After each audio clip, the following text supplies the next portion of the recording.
Olá pessoal, nesse vídeo a gente vai lidar com a validação de um sistema mecânico e para isso a gente vai tomar como exemplo um pêndulo simples. Um pêndulo simples seria um corpo de massa m preso ao teto por um fio inextensível de massa desprezível. Você sabe que esse pêndulo vai executar esse movimento. Então para começar a nossa modelagem, vamos colocar aqui um par de eixos, e a gente vai medir, um ângulo θ que está sendo aqui medido entre a direção vertical e a direção do fio.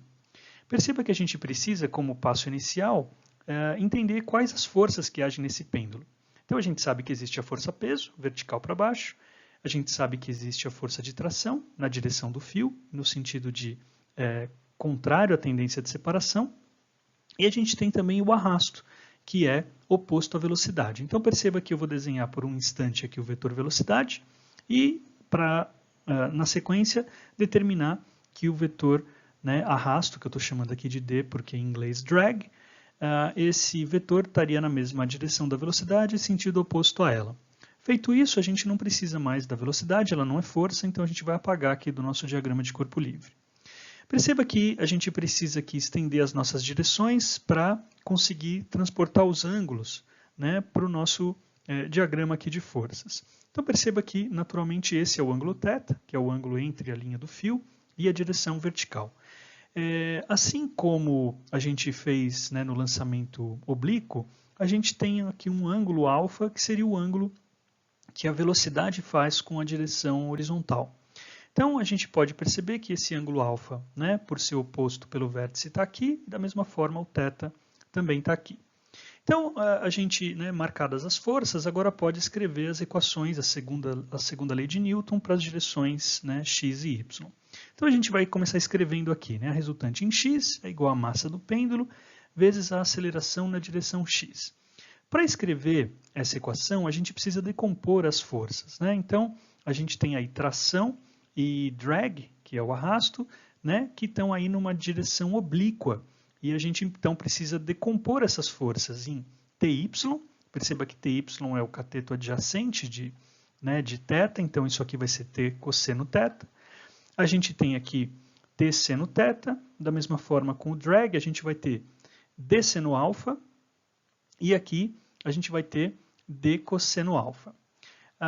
É claro que você deve estar pensando que nesse caso a velocidade é sempre tangente à trajetória, então o alfa vai acabar sendo igual ao θ.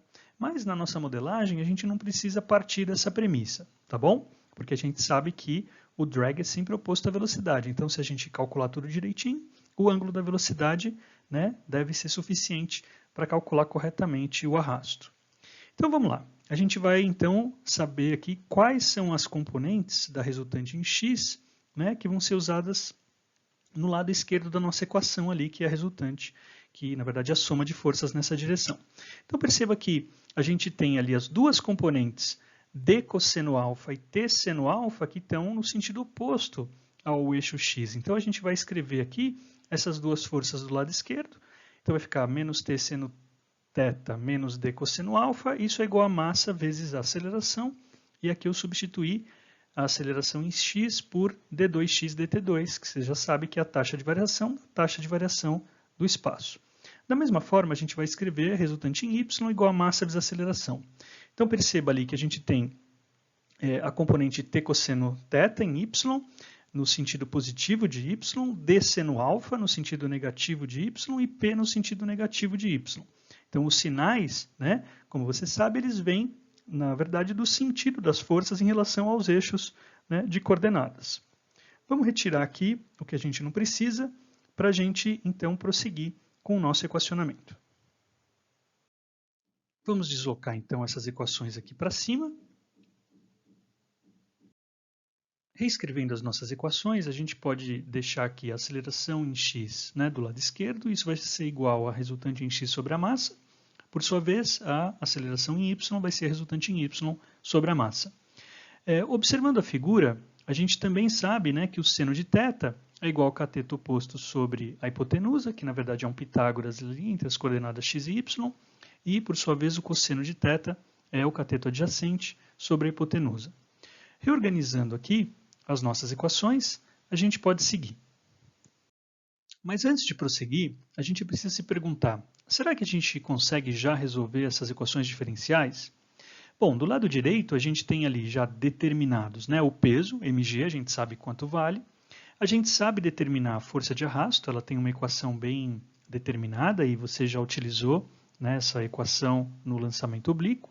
A gente consegue determinar o seno e o cosseno de alfa, bem como o seno e o cosseno de θ. Mas a gente não falou nada da força de tração. Você acha que a força de tração vai ser constante ao longo desse movimento? Provavelmente não.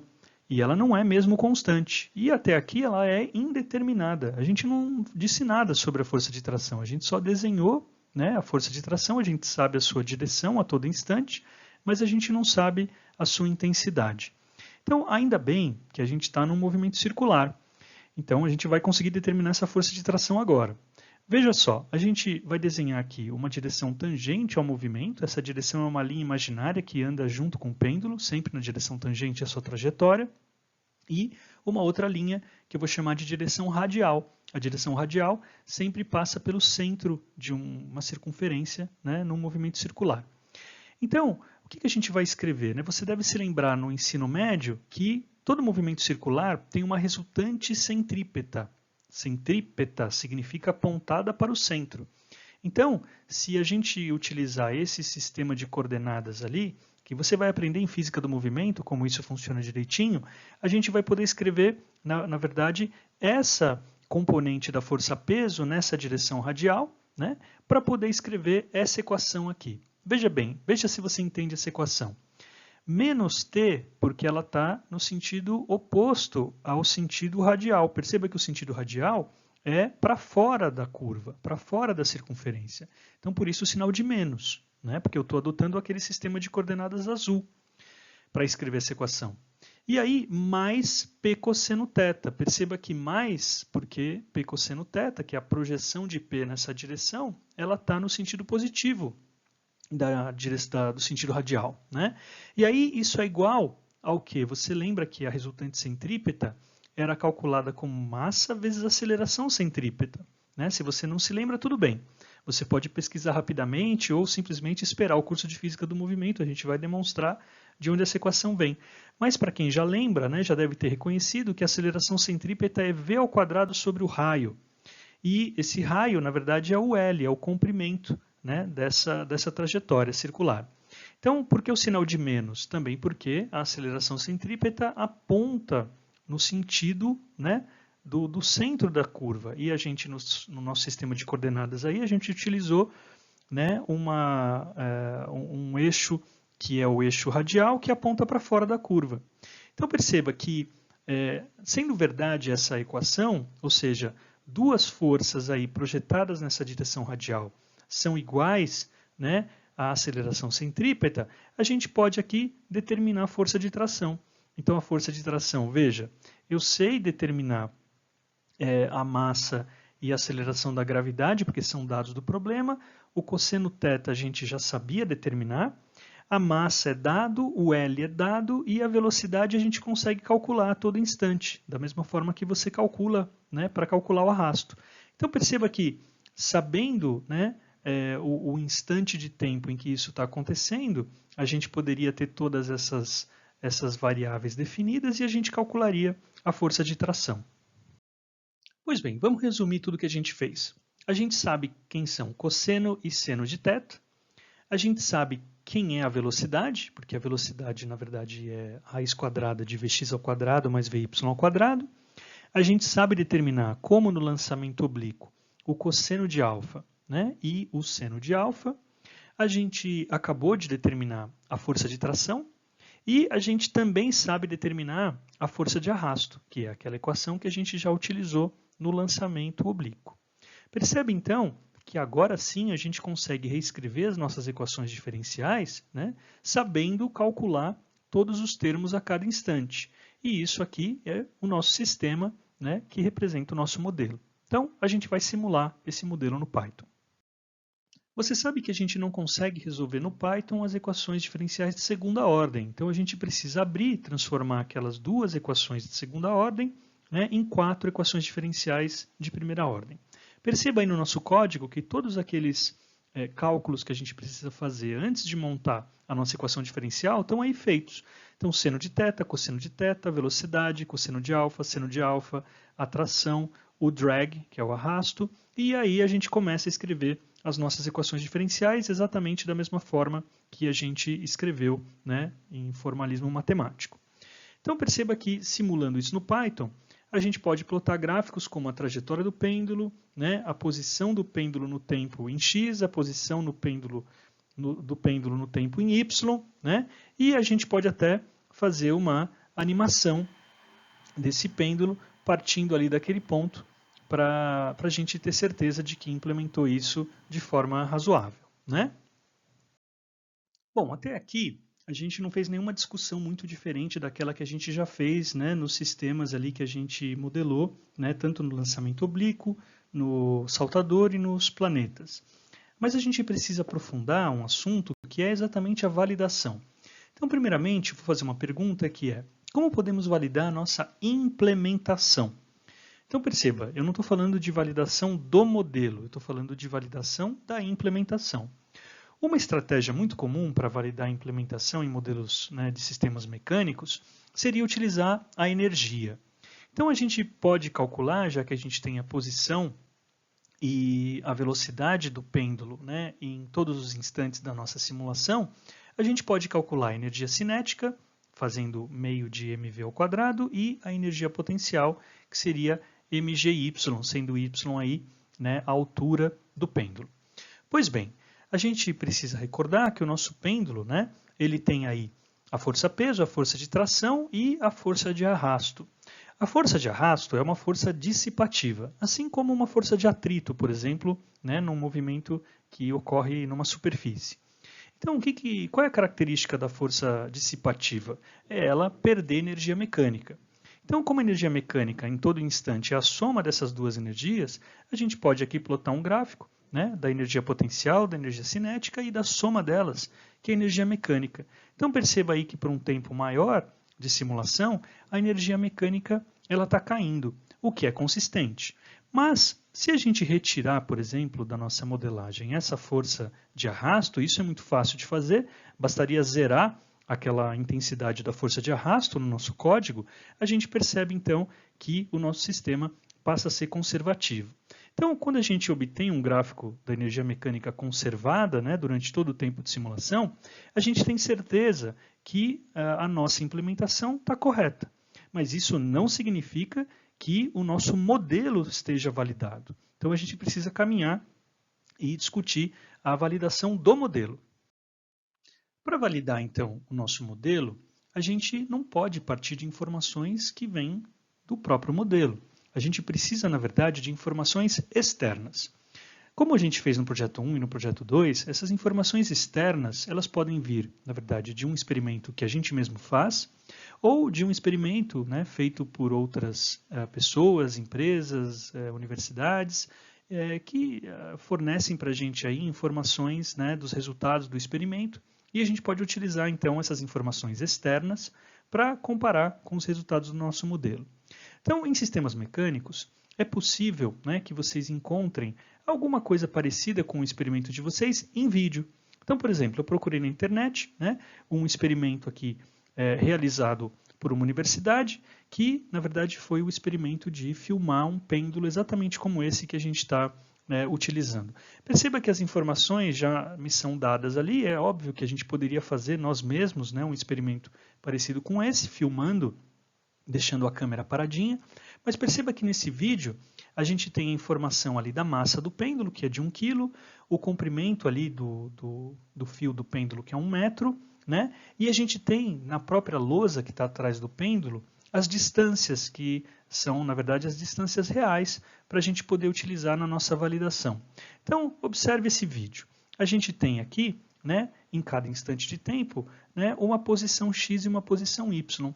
E a gente vai, então, tratar de como capturar essa trajetória e essas posições no tempo para a gente comparar com os resultados do nosso modelo.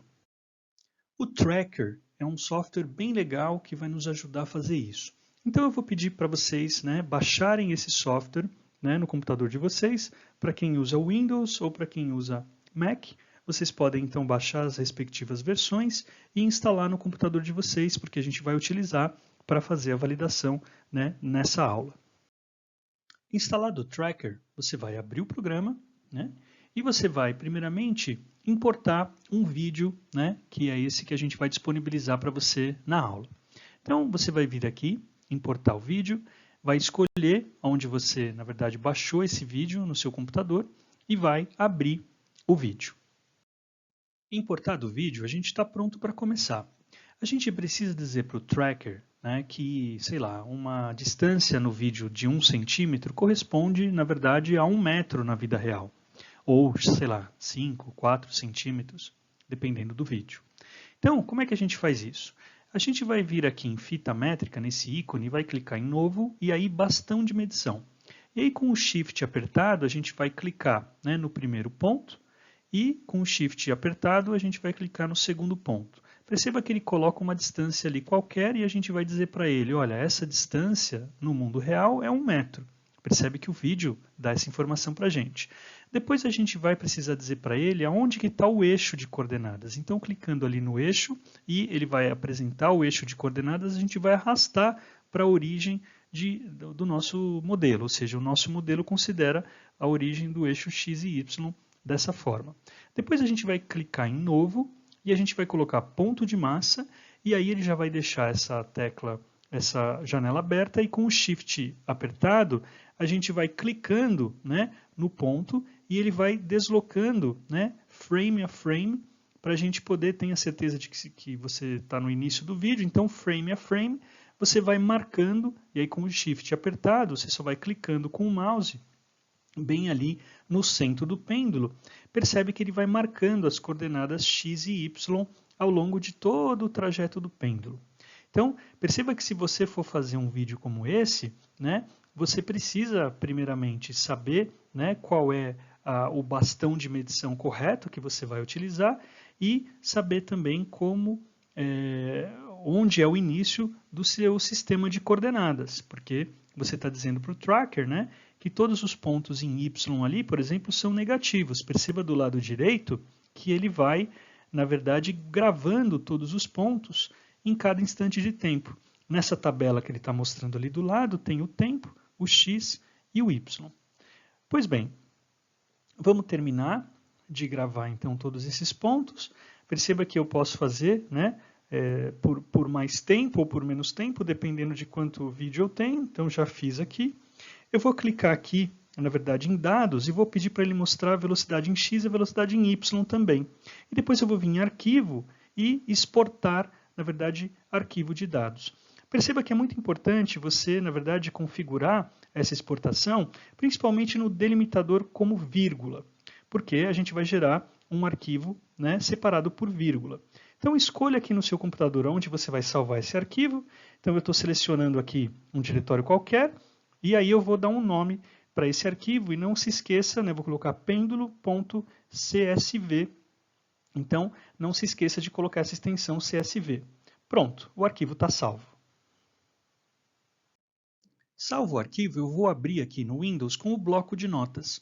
Então, para você abrir esse arquivo no bloco de notas do Windows, você, né, pode encontrar ali pelo explorador de arquivos, né, o arquivo pêndulo.csv ou o nome que você deu, clicar com o botão direito e selecionar Abrir com. Ele vai abrir algumas opções e você seleciona bloco de notas.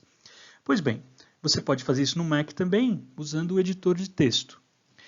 Você vai perceber nas duas primeiras linhas que há aqui informações daquela massa, né, que a gente utilizou nos nossos cliques para gerar, né, a sequência de pontos da sua trajetória.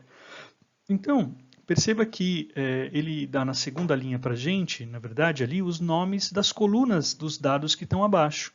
Então, perceba que a primeira coluna é a coluna do T, do tempo. A segunda de X, a terceira Y, a quarta VX e a quinta VY. O que a gente vai fazer, na verdade, é importar esse arquivo no Python. Então, a gente vai selecionar essas duas primeiras linhas e a gente vai apagar, deixando um arquivo só com os dados, e a gente já sabe, né, a sequência dessas colunas. Você vai clicar em salvar e vai fechar esse arquivo. Bom, gente, eu não sei vocês, mas eu já estava cansado de ficar copiando um monte de dados experimentais no próprio código, né? Vamos fazer isso de uma forma mais profissional. Então a gente vai utilizar o módulo pandas para ler esse arquivo CSV. Perceba como vai funcionar. A gente vai incluir aqui, né, esse comando import pandas para importar o módulo pandas. A gente vai criar uma lista de colunas, na verdade, que tem os nomes de cada uma das colunas que está lá no nosso arquivo CSV. Não sei se você sabe, mas CSV é um tipo de arquivo bastante utilizado na transferência de tabelas entre bancos de dados. CSV significa Comma Separated Value, ou seja, valores separados por vírgula.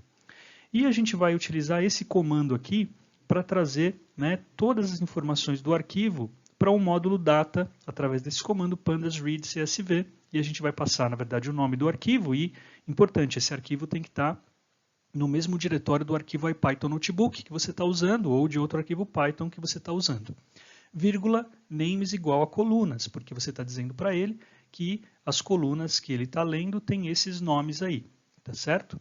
Pois bem, quando a gente, né, faz o código aqui seguinte, a gente está, na verdade, extraindo agora, né, do data, que é esse módulo, né, do pandas que já leu o arquivo, né, a coluna T, perceba que data.t, né, isso tem a ver com o nome que a gente deu ali para as colunas. Então, data.t.toList, ou seja, ele vai exportar tudo que está naquela coluna, né, para uma lista. Por que TE? Porque é o tempo experimental. Da mesma forma, a gente chamou ali uma lista de XZ, que é a posição X experimental, Y experimental, velocidade de X experimental e velocidade de Y experimental. Perceba que, feito isso, eu já consigo plotar um gráfico, por exemplo, da trajetória do pêndulo, que é aquela que você, né, foi clicando lá no tracker. Posso também mostrar aqui a posição X no tempo. Olha só. Então a gente já consegue, né, ir plotando esses gráficos aí através, né, desses códigos aí para a gente poder importar os dados experimentais do arquivo CSV. Bom, você já deve estar ansiosa ou ansioso para, né, validar o modelo, e isso significa plotar os resultados do ODINT, né, e os dados experimentais que a gente importou do tracker. Então vamos fazer essa validação. Você já aprendeu isso, a gente vai fazer, na verdade, as duas séries no mesmo gráfico. A série do modelo, que é o que a gente chama de resultado, e os dados experimentais nessa cor, né, rosa. Então perceba aqui que, na verdade, essa é a trajetória do nosso pêndulo, né? A gente não pode só validar olhando para a trajetória. A gente tem que olhar também a posição x, né, no tempo e a posição y no tempo. O que vocês acham, pessoal? Nosso modelo está válido? A gente pode também olhar para os gráficos da velocidade em x e em y. Perceba que, né, no caso da velocidade em y, a gente tem alguns pontos ali fora, né, do nosso modelo. O que acontece, na verdade, é que há uma imprecisão, né, no tracker e essas velocidades são calculadas a partir daquelas posições. Então, as variáveis, né, x e y são mais confiáveis, né, em termos de informação para uma validação do que as variáveis de velocidade, porque a velocidade, na verdade, ela é calculada a partir daqueles pontos. Então, a gente precisa tomar um pouco de cuidado com a validação das velocidades. Para fechar nossa validação, quando você observa o vídeo, você percebe que existe um dinamômetro medindo ali, né, força. Que força que o dinamômetro está medindo?